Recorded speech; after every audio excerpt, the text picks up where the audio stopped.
il m'a dit tu seras pas là au NFT Biarritz.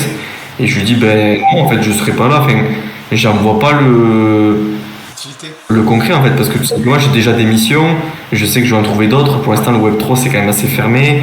Donc j'ai pas aujourd'hui venir me montrer pourquoi faire en fait. Pourquoi, enfin, à part faire la bête de foire en disant bonjour, oui c'est moi sur Twitter, enfin, il n'y a aucun intérêt. Donc Ah, c'est vrai. je pense que chaque chose est avec son temps aussi. Il faut pas vouloir trop se précipiter, c'est pareil pour les events, se montrer alors que t'as pas vraiment une offre.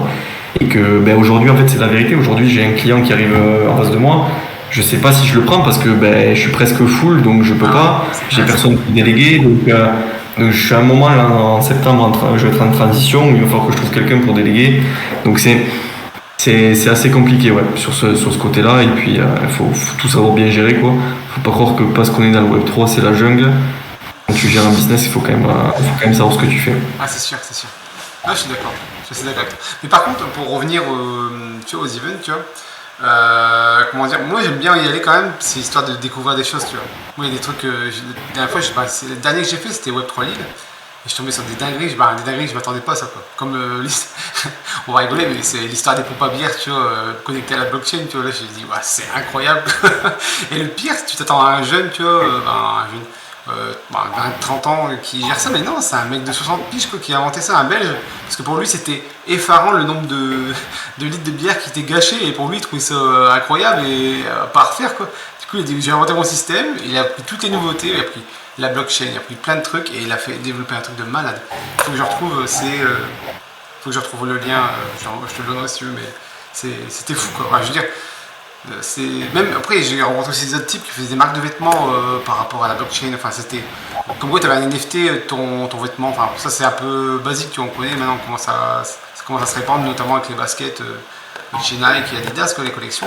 Mais enfin tu trouves pas mal de comment dire, pas de bizarreries mais des cas concrets, des cas réels des cas réels du Web3 en fait. C'est ça en fait. Pour moi, ce que j'appelle ça le vrai Web3, c'est-à-dire tu prends des trucs réels, la réalité, et tu les connectes au Web3. C'est pas des NFT qui servent à rien, qui sont là pour faire fluctuer le marché, pour gagner de l'argent sur le marché, ou des tokens lambda qui fait que du shitcoin ou n'importe quoi qui fait qu'en fait à part gagner de l'argent, c'est tout l'intérêt de la chose. Là, tu as vraiment une application derrière et je trouve que c'est énorme quoi.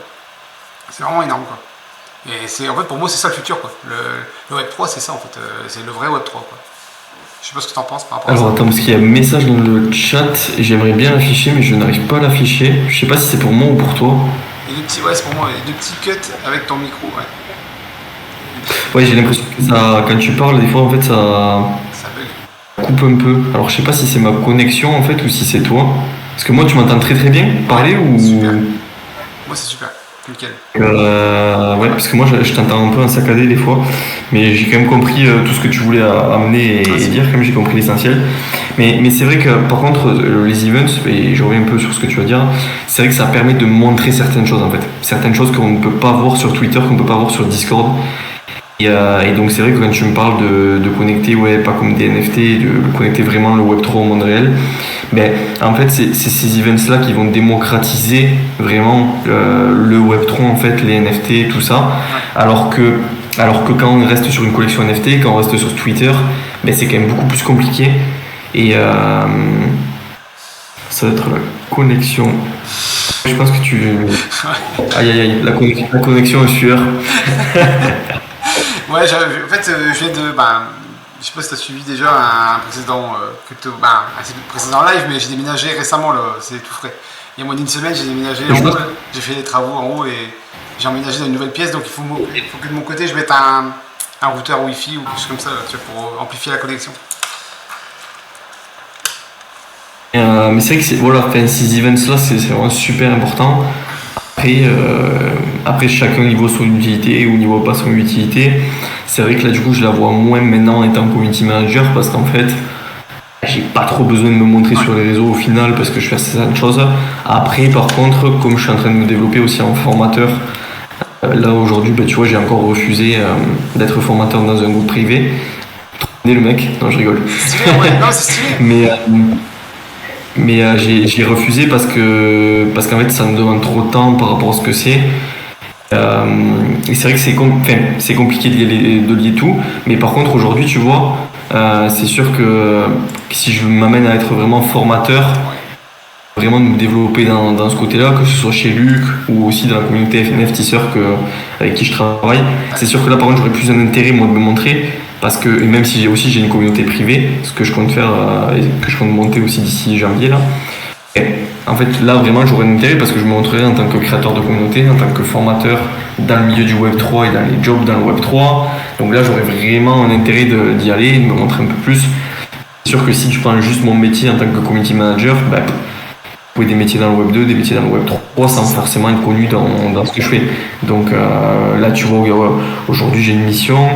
Je travaille avec Bastien justement de chez Luc et donc là c'est vraiment stratégie de commentaires pure, stratégie de planification du contenu, la relecture du contenu, enfin ce genre de choses et du coup c'est vraiment juste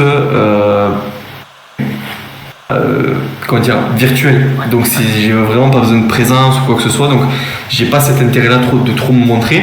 Après oui, si je veux gratter plus de missions, être plus développé, forcément il va falloir que je passe par l'étape de me montrer sur des events. Et pour l'instant c'est pas le cas. Et je verrai sûrement au cours de l'année prochaine.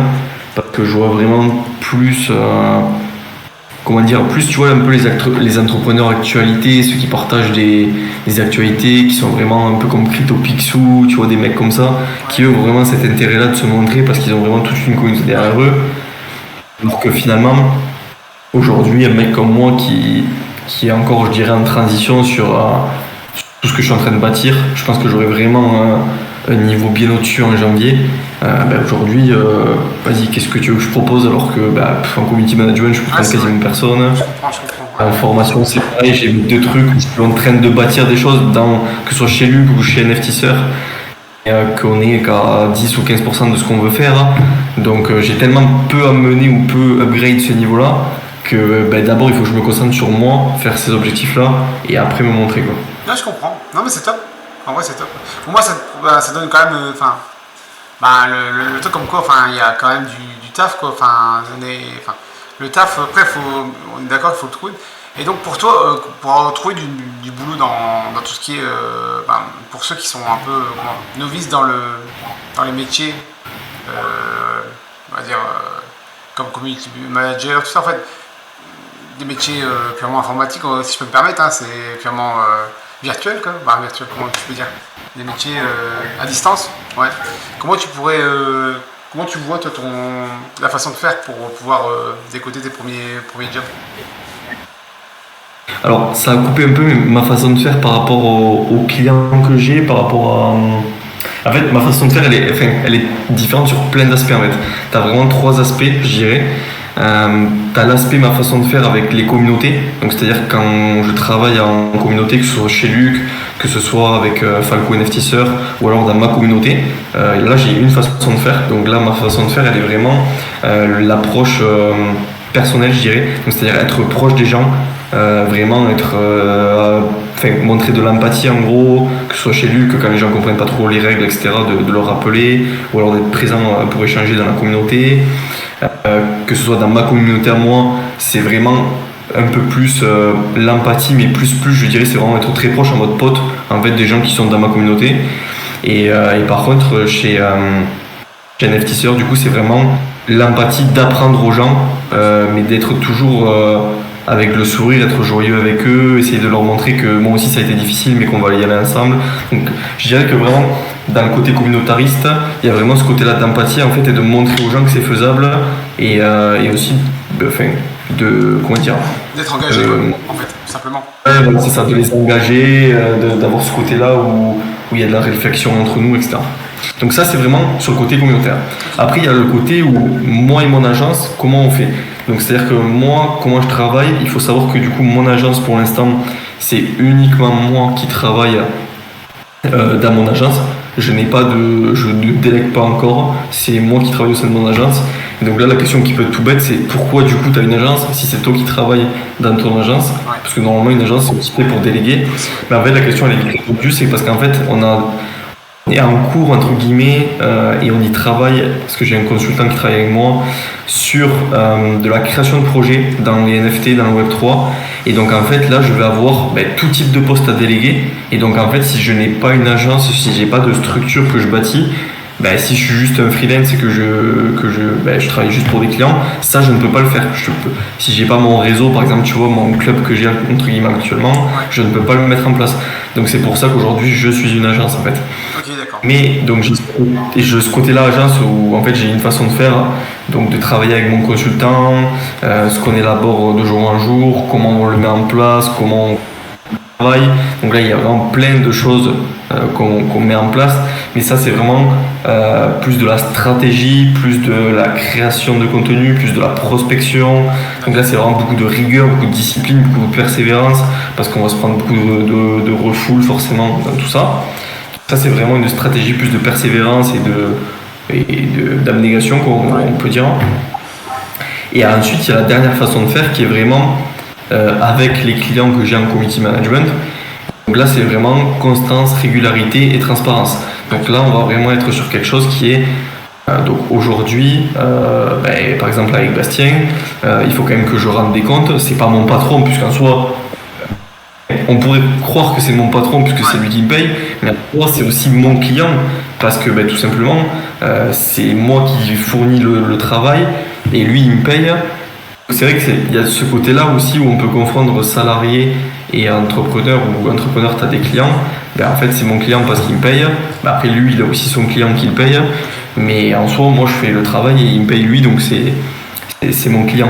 Et donc en fait j'ai vraiment ce devoir de transparence et de régularité parce que si demain mon travail ça lui convient pas, que je fais pas assez de choses ou que je travaille pas assez, forcément il va se dire le bout à moi je le dégage quoi, j'ai besoin d'autre chose donc je vais pas le garder. Et puis même en fait moi j'ai vraiment une autre stratégie en tête, c'est vraiment sur le long terme en fait, c'est-à-dire que si aujourd'hui pendant les 3 mois de mission il est content et que par exemple aussi sur cette mission là c'est continué, cette mission là est continuée parce qu'ils ont été contents du travail qu'on a fait, et tout simplement en fait moi je vais être gardé à mon poste, je vais être gardé, je vais être évolué etc. Donc en fait moi j'ai vraiment une vision très long terme avec ce genre de poste. Et puis lui comme il a un gros réseau, en fait ce qu'on n'explique pas souvent aussi, c'est que en étant une petite agence, on peut s'imbriquer sur les autres agences en fait. D'accord. Et donc c'est comme ça qu'on gagne des missions. Donc aujourd'hui, moi c'est aussi cette vision-là, de pouvoir m'imbriquer sur lui, parce que lui il a une grosse agence, mais tout ce qui est en ghostwriting, mais pas trop en community management de compte Twitter par exemple. Ça il en a pas trop autour de lui, surtout en Web3. Et comme moi j'ai quand même pas mal d'expérience dans le Web3, en fait dès qu'il va avoir des missions, je vais essayer de m'imbriquer pour les choper en fait. Et moi ça va me ramener des contrats à l'agence. Après je vais forcément essayer d'en déléguer ou de travailler autrement. Mais voilà, c'est vraiment une notion, une façon de faire, je dirais, une notion de transparence qui est importante. Parce que comme lui en fait, il est un peu au-dessus de moi parce que c'est lui qui me dit comment faire, mais c'est aussi mon client, il faut que je sois transparent avec lui sur comment je fais, mon processus, etc. Et donc après il y a aussi tout le côté où j'ai des clients sans passer par lui, où j'ai des clients moi, et donc là c'est vraiment à moi de mettre en place des choses, que ce soit au niveau de la transparence, que ce soit au niveau de l'efficacité, que ce soit au niveau de la rigueur, que ce soit au niveau de la discipline, que ce soit au niveau de ma façon de faire. Il y a vraiment énormément de choses à faire, et donc là c'est vraiment à moi et mon agence de tout mettre en place, parce que c'est vrai que quand tu es une micro-agence et que tu arrives dans une autre agence, tu as déjà tout le processus qui est en place, et c'est aussi là où tu apprends des autres parce que tu te dis tout ce qui se passe là, je vais le prendre pour moi et je vais essayer de le faire aussi dans mon agence. Et donc c'est comme ça aussi que ça me permet finalement de tourner autour d'autres agences, de gravir des échelons moi à mon niveau. Ça me permet aussi de manger parce que tout simplement ça me rapporte des revenus récurrents facilement. Et en fait, ça me permet aussi d'améliorer énormément mon processus. C'est pour ça aussi qu'en septembre, je vais sûrement recruter quelqu'un qui va être dans mon agence. C'est pour ça qu'aussi, je vais sûrement déléguer la partie prospection, la partie... il y a énormément de choses que je vais pouvoir faire parce qu'aussi, je vais apprendre d'autres agences et les mettre en place dans mon agence. Okay. Et c'est vraiment, comme je te dis, 3 façons de faire différentes, mais qui se regroupent au sein d'un pôle, c'est-à-dire mon agence en fait. En l'occurrence, toi, le pôle. C'est ça. Non, c'est très clair, merci pour ta réponse, c'est cool. Non, c'est cool d'avoir bien détaillé, parce que ça peut toujours intéresser, quoi, en fait. Ouais, non, mais après, c'est sûr que t'as quand même les des façons de faire, mais en fait, si tu veux, il faut arriver à tout regrouper. Et alors, pour l'instant, moi, ce qui me manque de faire, c'est vraiment, je pense, la partie sur Notion, c'est-à-dire vraiment de tout détailler, c'est-à-dire mes 3 types de façons de faire, et que, en fait, d'avoir des plans, d'avoir de la régularité, que ce soit bien au niveau des formations, que ce soit au niveau de, même avec mes clients, dans leur façon d'intégrer l'agence et tout, etc. Donc il y a vraiment plein de choses que je vais mettre en place sur le mois de septembre. Mais ça, et c'est quelque chose que je veux dire de très important, même si on n'est que 2, mais ça va vous servir énormément tous les 2. Mais c'est qu'en fait, finalement, tu vois, moi je suis parti longtemps à l'étranger cet été. Ouais. Là, ça fait très peu de revenus. Et en fait, tu vois, de me déconnecter, de sortir un peu de tout ça, que j'ai pas trop bossé, j'ai pas fait grand chose, etc. Ça m'a permis de comprendre qu'en fait, la régularité, la rigueur, de savoir qu'est-ce que je voulais vraiment dans ma vie. Je savais plus trop où est-ce que j'en étais. Je me dis, mais est-ce que je veux partir dans ça? Est-ce que je veux partir dans ça? Et au final, c'est là où j'ai compris que je me suis dit, mais en fait, moi, ce que j'ai envie de faire, c'est en fait le matin avoir mes propres clients et l'après-midi superviser des gens et déléguer. Et en fait, si j'arrive sur le long terme, c'est-à-dire dans 6 mois, pour moi, dans 6 mois, si vraiment, c'est-à-dire en février, j'arrive à avoir ça où le matin j'ai mes clients et l'après-midi, je délègue et je supervise, pour moi, ça sera super cool parce que ça veut dire que j'aurai du travail, mais pas non plus de ouf parce que je délèguerai et j'aurai juste à superviser le contenu des autres. Donc en fait, c'est vraiment cette qualité de vie que je veux là, plus que la qualité de vie, parce qu'on se pose toujours la question en tant qu'entrepreneur, est-ce que tu as envie de faire 10 000 euros par mois et travailler comme un malade, ou est-ce que tu as envie en fait de faire 3 000 euros ou 4 000 euros et en fait en vivre, mais pas te briser le dos à faire 75 heures par semaine, quoi. Et en fait, moi j'ai vraiment compris, alors que de base, moi je suis vraiment quelqu'un qui veut avoir de l'argent, qui veut vraiment en avoir beaucoup et tout. En fait, j'ai vite compris qu'en fait, moi, mon train de vie, ce que je voulais avoir, c'était pas ça. En fait, c'était pas travailler 10 heures par jour, être derrière mon écran, à pas pouvoir voir des gens, etc. Et en fait, à pas se libérer et être tout le temps pris. Et donc, et gagner peut-être, oui, 7 ou 8 000 euros par mois parce que j'aurai 6 clients à 1 000 ou 1 500 euros à la fin, et que du coup je gagne très bien ma vie, mais qu'au final je bosse 10 heures par jour et que je peux pas m'en sortir parce que du coup il y a tout et moi. Alors qu'en fait je me suis dit, mais en fait si sur le long terme, si dans les 6 prochains mois tes prochaines missions, on dit tu les prends qu'à 1 000 euros et qu'en fait tu délègues et que le mec tu le payes 700 euros et que toi tu prends 300 euros juste pour superviser, et en fait tu vas gagner de l'argent. Si tu as 2-3 missions comme ça, tu vas gagner de l'argent juste en supervisant, donc tu auras très peu d'efforts à faire parce qu'en fait tout ce que tu vas mettre en place là sur les prochains mois, c'est-à-dire comme je te dis, donc de faire une notion, de mettre toutes les compétences que j'ai appris et tout pour intégrer la future personne qui me rejoindra, en fait ça servira à demain en fait me libérer de mon temps pour pouvoir peut-être faire de la formation, un peu comme fait Luc, tu vois. Mais ça je sais même pas encore parce que comme je suis déjà dans des groupes privés, j'ai peut-être pas forcément besoin. Mais en fait c'est vraiment me dire en fait faire 5-6 heures et travailler avec des clients, et en fait se libérer de l'autre temps pour superviser et en fait bâtir une agence vraiment sur le long terme, et en fait de plus en plus me déléguer les missions, que moi je garde 2 clients principaux par exemple, et en fait le reste vraiment déléguer et juste en fait avoir supervisé mes collaborateurs dans mon agence, quoi. Ok, nickel. Ouais, je vois à peu près ce que tu veux dire. Ouais. Et pour toi, ça va pas être compliqué de faire venir quelqu'un dans ton agence, c'est-à-dire, on va dire, parce qu'avant, on va dire que ton agence, elle était un peu privatisée, elle était qu'à toi, quoi. Et maintenant, la partager avec quelqu'un, est-ce que ça va te faire quelque chose comment tu sens la chose, en fait, tout simplement? Ouais, en fait, alors tout simplement, je vois plus en mode quelqu'un qui me rejoint surtout en freelance pour m'épauler. Mais le truc, c'est ce qui est très compliqué à l'heure actuelle, c'est que je sais que j'ai des missions qui vont arriver, mais je sais pas encore quand. La prospection n'est pas encore lancée. Mais en fait, la vraie difficulté aussi aujourd'hui, quand tu passes dans ce domaine-là et que tu en veux plus, en fait, parce qu'en soi, je pourrais m'arrêter, avoir une mission de plus et me dire, bon, pour l'instant, je commence avec ça, j'arrête de prospecter et en fait, je verrai plus tard pour déléguer, prendre plus de missions. Mais moi, je me dis non, autant maintenant, en fait, y aller, prendre le maximum de missions et déléguer. Sauf qu'en fait, tu es dans un moment, en fait, tu te dis, bon, là, la vérité, c'est qu'à l'heure aujourd'hui, j'ai pas de mission à déléguer. Et j'aimerais avoir quelqu'un, mais que cette personne aussi soit libre, parce que si cette personne n'est pas libre, ça sert à rien que je l'ai. Et par contre, j'ai aucune mission à lui apporter. Donc en fait, je suis dans cette optique-là, de moment-là de transition, où en fait, il va falloir que j'accélère, et que d'un coup, j'accélère la prospection pour trouver directement des missions, et que j'ai directement des missions à donner à cette personne-là, et qu'en fait, elle puisse vraiment être avec moi dans l'agence et pouvoir m'épauler sur mon travail. Mais c'est très compliqué parce qu'aujourd'hui, trouver quelqu'un qui a du temps à y consacrer, ça va être limité parce que si je trouve un étudiant, à moins finalement de trouver quelqu'un, en fait il me faudrait vraiment quelqu'un qui est 20 heures par semaine, tu vois, un truc comme ça. Donc ça va être aussi le challenge pour moi de trouver quelqu'un qui a 20 heures par semaine et qui est motivé pour travailler avec moi. Peut-être lui se trouver ses propres missions, mais aussi moi, dès que j'en ai, de lui déléguer. Mais je vais être aussi limité sur ça parce que je me dis qu'à un moment, soit je prends plusieurs mecs, soit c'est un mec qui est intégré dans mon agence. Donc c'est toujours le process de recrutement en fait quand tu grossis et que tu te dis moi en fait j'ai mes journées qui sont déjà pleines. Parce qu'aujourd'hui c'est un peu la vérité que je travaille déjà 5 heures par jour, entre 4 et 5 heures, bon ça va évoluer dans le temps. Mais qu'en fait si je travaille plus, c'est-à-dire que j'aurai pas le temps pour superviser, pour déléguer, etc. Donc tu as toute cette gestion-là en fait, et ça tu peux pas t'en rendre compte si tu te poses pas. Et comme je te dis, pour revenir sur la base, de savoir en fait qu'est-ce que tu veux. Parce que si tu commences à partir d'un travail 8 heures et que tu te dis putain il faut que je délègue, mais que tu n'as rien mis en place pour déléguer, tu dois repartir de zéro, refaire marche arrière et tout.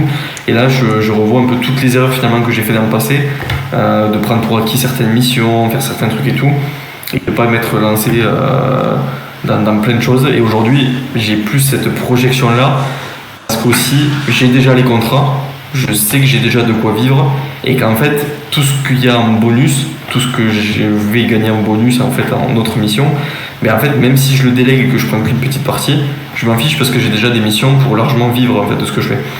En fait j'ai une autre vision. T'as pas cette vision là en fait quand t'as pas de mission et que t'as envie de construire un gros truc autour de toi. T'as déjà de l'argent, que tu commences à générer de l'argent et tout, mais en fait t'as plus cette vision là, t'es plus calme, t'es plus posé et tu vois plus l'avenir en fait. Donc c'est beaucoup plus reposant quoi, et tu sais où tu vas, et quand tu sais où tu vas et qu'en plus tu sais que là il y a l'hiver qui arrive, que c'est fini les sorties et que tu vas pouvoir bosser 10 heures par jour de chez toi, là c'est vraiment kiffant parce que tu te dis que c'est clairement ça quoi. Je sais pas si je repartirai à l'étranger là en fin d'année, je pense que si, mais concrètement tu vois c'est comme ça que j'imagine ma vie. Et donc là en fait de savoir que je sais où je vais, je sais dans quelle direction je vais pour les 6 prochains mois et que je vais tout donner dans ce sens-là, en fait ça te rend heureux, ça donne du bonheur intérieur finalement parce que tu sais où tu vas et en fait quand tu sais où tu vas et que tous les matins tu te lèves et que tu sais pourquoi tu le fais et que tu avances, là t'es beaucoup mieux quoi. Mais malheureusement le temps qu'il faut pour en arriver là, c'est-à-dire qu'aujourd'hui on est en août, j'ai de la chance, ça fait que 2 mois et demi que je suis à fond dans l'entrepreneuriat, donc ça s'est bien passé pour moi assez vite, mais en soi ça fait depuis décembre que j'adhère à devenir ce que je suis aujourd'hui, et encore je suis que 30% je pense de la meilleure version que je serai dans 6 mois, donc voilà. Mais ça a aussi été ce que je veux dire, c'est ce questionnement de où est-ce que je veux aller, qu'est-ce que je veux faire, est-ce que je voulais rester dans le marketing, non, j'ai choisi le community management.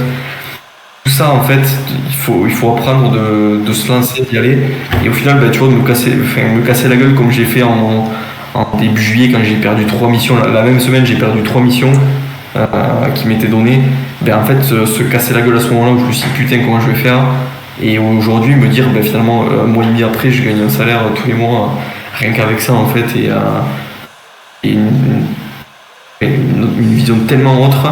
Mais je me dis qu'en fait vraiment il faut pas se décourager et que ça va être juste des rebonds quoi. Ouais. C'est jamais fini en fait, faut se dire en fait quand tu fais un échec, quand tu as un échec pardon, en fait il faut se dire que c'est soit que c'est une opportunité aussi, c'est une opportunité de rebondir et de faire mieux la prochaine fois quoi, tout simplement. Et là en fait le piège tu vas le voir arriver, tu te dis ouais mais là je sais qu'il y a un piège, je vais plus tomber dedans tu vois, c'est terminé quoi. C'est ça aussi.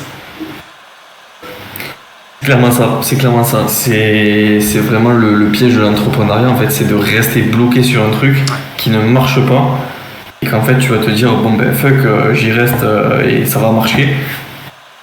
Et en fait de pas regarder autour de toi, parce que finalement aujourd'hui je serais resté dans le marketing, j'aurais 0 mission, j'aurais 0 €, j'aurais rien, parce que trop de concurrence, j'aurais dû aller chercher des petits projets, etc. Alors qu'aujourd'hui, en fait, dans le community management, j'ai remarqué qu'il y avait vraiment une porte ouverte, parce qu'il y a énormément de ghostwriters, mais un ghostwriter, ce n'est pas un community manager, c'est totalement 2 choses différentes. Un ghostwriter, il rédige des posts, Alors qu'un community manager, il fait la stratégie de contenu, la stratégie de publication de contenu, il répond aux DM, il est beaucoup plus actif avec sa communauté, etc. Donc c'est deux choses différentes. Et moi, c'est beaucoup plus ce qui me plaît parce que moi, je suis beaucoup dans l'interaction.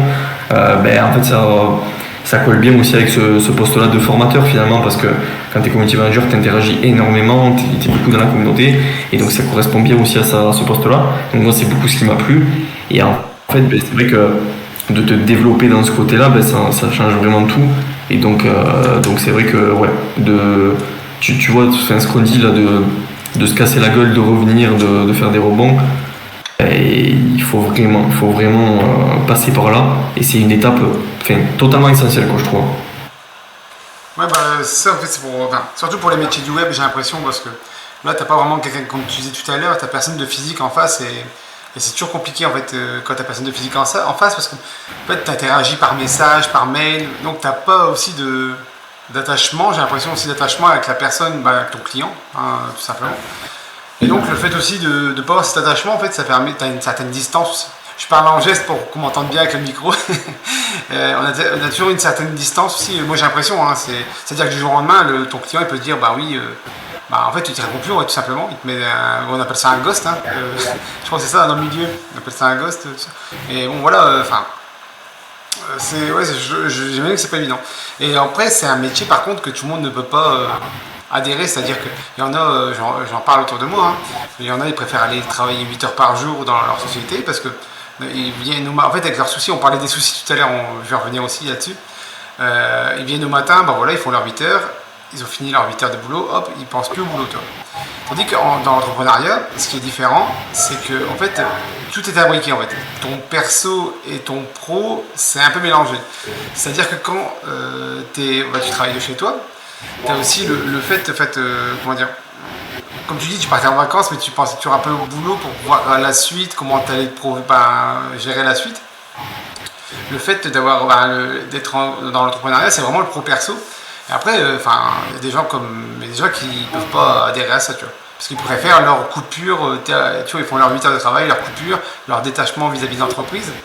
Mais après aussi, c'est au niveau du caractère, parce que je pense qu'il faut être un peu audacieux pour dire j'entreprends quelque chose. Entreprendre, c'est un mot, c'est toi qui vas créer quelque chose. Ça coupe depuis 30 secondes. Je pense que j'ai à peu près rien capté sur ce que tu dis. J'étais passé dans mon monologue, donc attends, par contre j'ai coupé ma caméra. J'ai coupé ma caméra, je suis désolé. Est-ce que ça va aller mieux? Parce que moi je vous vois très bien. C'est mieux? Est-ce que c'est mieux? Ouais, là je t'entends. Ah super. Parce que moi je vous entends parfaitement, je vous vois parfaitement, c'est con. Je pense que c'est ce que j'en vois, ça va pas quoi. Enfin bref. Donc je t'ai parti dans un monologue, mais c'est pas grave, je vais recommencer, je vais reprendre. Je disais que l'entrepreneuriat c'est un peu audacieux dans le sens où t'as le pro perso quoi. Là tu m'entends bien? Tu t'avais entendu ça, non? Ah ouais, tu vois, il n'y a pas que... C'est bizarre ça. T'entends rien, Loma? Ouais, je pense que là t'es complètement bugué parce que ah ouais. Je vois que Loma le dit dans le chat aussi. Ah putain, j'ai vu ça. Parce que là je ne t'entends plus du tout même sur la fin. Donc. Non mais c'est pas grave. Vas-y, tu m'entends là? Ouais, je t'entends un peu mieux là. Est-ce que tu peux donner 2-3 mots sur Horizon? Carrément. Bah écoute, je pense que ça pourra me clôturer si tu bugs un peu. Comme ça, on va clôturer par ça. Yes. Écoute, moi sur Horizon, du coup, ce qu'on fait, c'est tout simplement du community management. Donc on gère les réseaux sociaux, que ce soit Twitter, Instagram, LinkedIn. On est souvent présent sur ça. Là, on est créé depuis juillet. Concrètement, l'entreprise juridiquement est créée depuis juillet. L'objectif aujourd'hui, c'est de se stabiliser, donc c'est-à-dire que moi je travaille en tant que freelance pour l'agence, donc c'est d'avoir mon carnet full en mission, donc c'est-à-dire pour moi ça serait vraiment 3-4 missions en community management, parce que c'est souvent des missions assez grosses finalement. On te dit ouais c'est 1 heure de travail par jour, mais au final la mission c'est souvent 1h30, 2 heures, donc si j'ai 3-4 missions je considère que je suis full. Et ensuite en fait d'avoir une partie supervision et donc de pouvoir déléguer, donc ça sera la phase 2 d'Horizon entre guillemets, de pouvoir recruter quelqu'un et de pouvoir déléguer en community management donc sur 20 heures par semaine par exemple, de déléguer 2-3 missions et donc vraiment commencer à avoir une agence qui, au lieu d'avoir simplement, comme je dis, 3-4 missions moi tout seul, d'avoir une agence qui a 6-7 missions et qui est beaucoup plus présente. Donc ça sera vraiment l'évolution jusqu'à janvier. Mais aussi donc du coup en parallèle de faire l'Horizon Club. Et donc l'Horizon Club, ça va vraiment être un réseau d'entrepreneurs, que ce soit Web 2 ou Web 3, et de pouvoir le développer. Mais en tout cas, ça sera vraiment cette concrétisation-là pour moi, de développer Horizon, que ce soit par le club ou par les contrats qu'on aura en community management. Mais surtout, et je développe sur ce mais qui est très important, c'est de s'axer sur le Web 3, parce que à la base c'est Horizon Web 3.0 et que là en ce moment on est un peu dans le Web 2 et un pied dans le Web 2, un pied dans le Web 3. Essayer de gratter un maximum de contrats sur le Web 3 et de pouvoir ensuite les déléguer donc du coup à des gens que j'aurai dans mon agence forcément, mais vraiment d'avoir cette omniprésence dans le Web 3. Parce qu'en 2024, on le sait tous, avec le bull run qui va arriver, ce sera très important pour moi d'être focus Web 3 et d'avoir de l'expérience dans le Web 3. Malheureusement, en ce moment, c'est pas le domaine qui paye le plus. Il y a très peu de clients intéressés. Donc là, je vais voir sur les prochaines semaines si j'ai des missions qui tombent dans le Web 3, ce que j'espère quand même. Mais voilà. C'est comme ça que je vois les choses. Première étape, se stabiliser ce qu'on est en train de faire là en ce moment. Et étape 2, évoluer avec la création de projets Web3 et la création aussi d'une vraie agence en fait structurée avec des collaborateurs intérieurs. C'est vraiment ces deux visions-là que j'ai. Et c'est comme ça que je clôturerai ce live en vous remerciant pour votre présence. Des questions et, oui, des questions peut-être, hein, c'est vrai. S'il y en a, je suis preneur.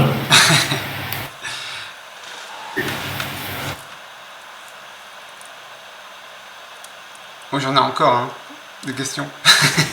Vous m'entendez bien? Ouais, là je t'entends. Ah super. Merci. Oui, donc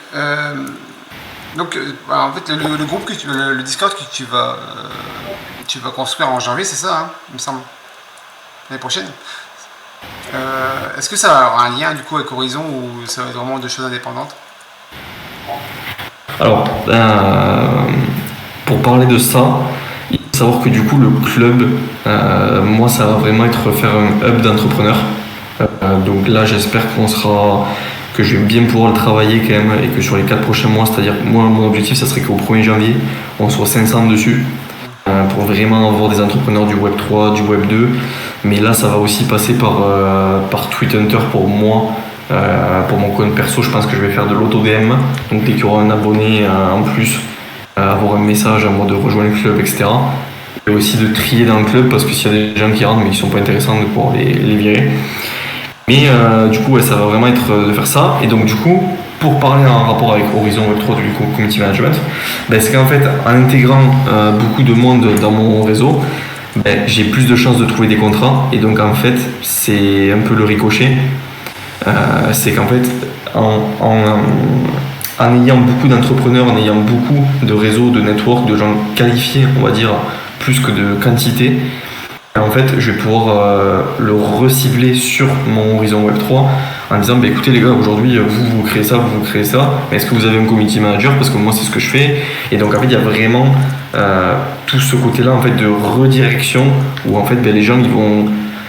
En fait, je vais tellement prendre en personal branding parce que dans 4 mois, je serai formateur à 100% sur NFTisseur. Je pense que chez Luc, j'aurai bien évolué aussi en tant que coach.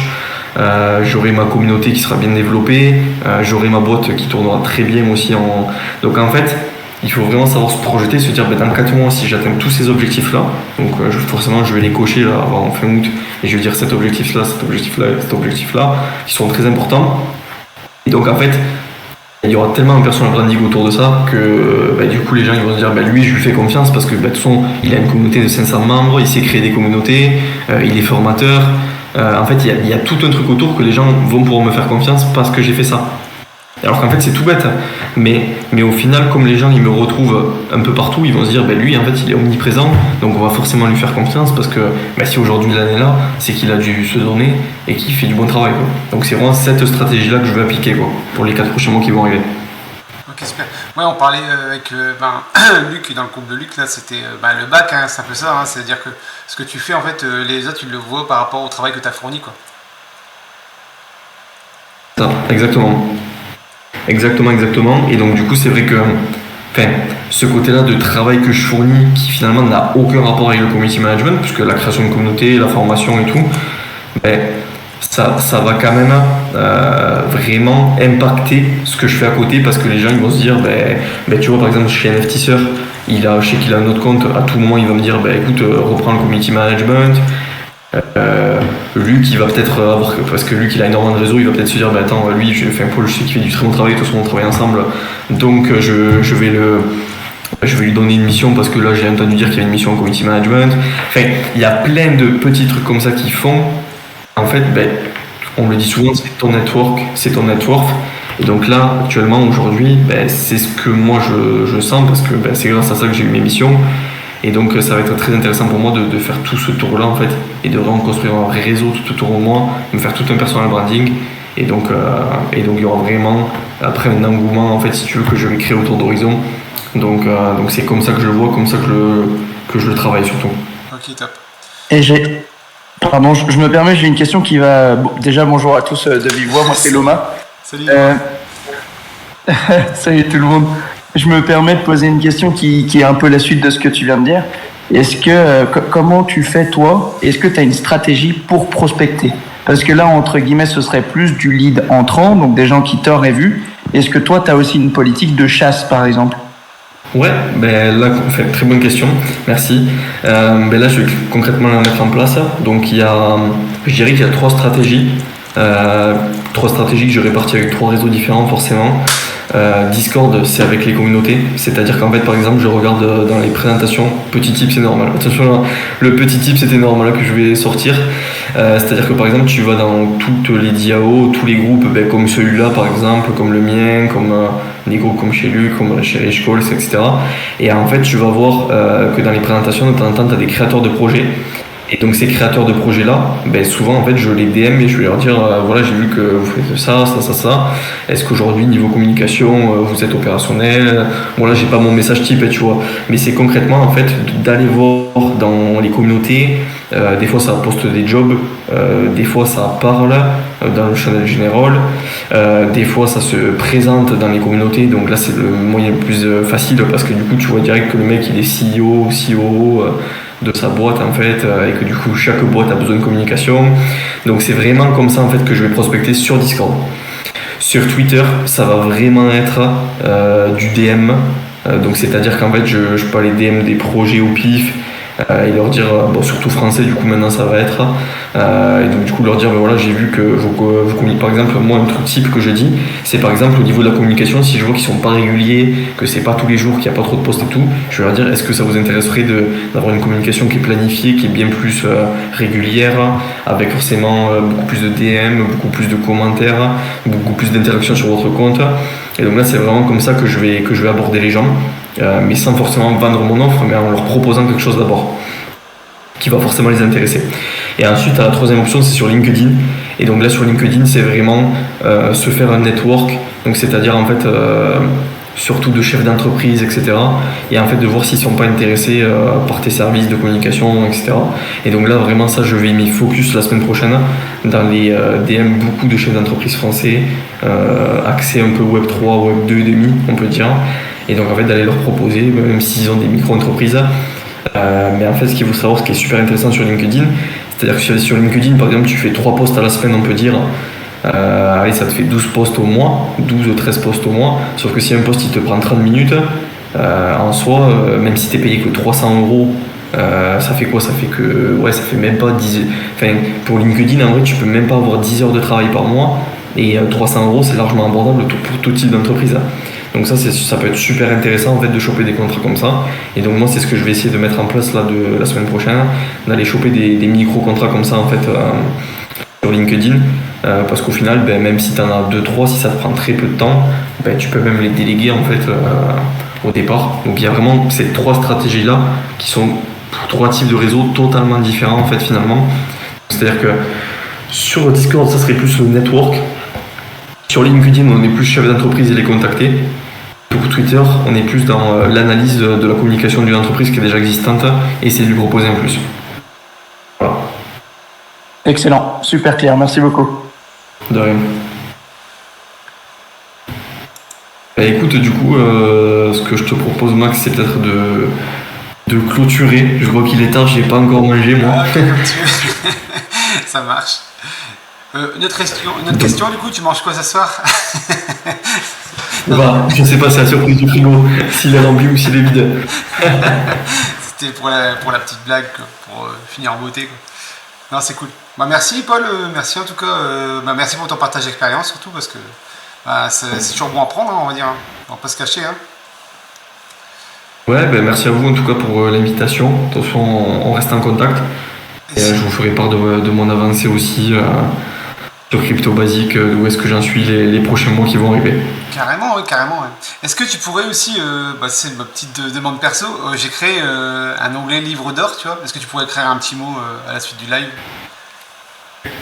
Ouais, pas de souci. Bah écoute, alors il faut que je regarde où est-ce qu'il est du coup, quand même que je le. Ouais, livre d'or, ok.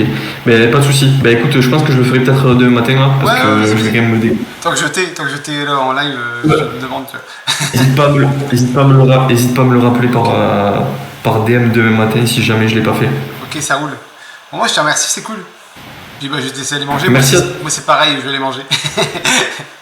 Ouais, ça marche. Bah écoutez, bon appétit à ceux qui n'ont pas mangé. Merci à ceux qui m'ont écouté. Et je vous dis à la prochaine. Salut Paul, merci. Salut tout le monde.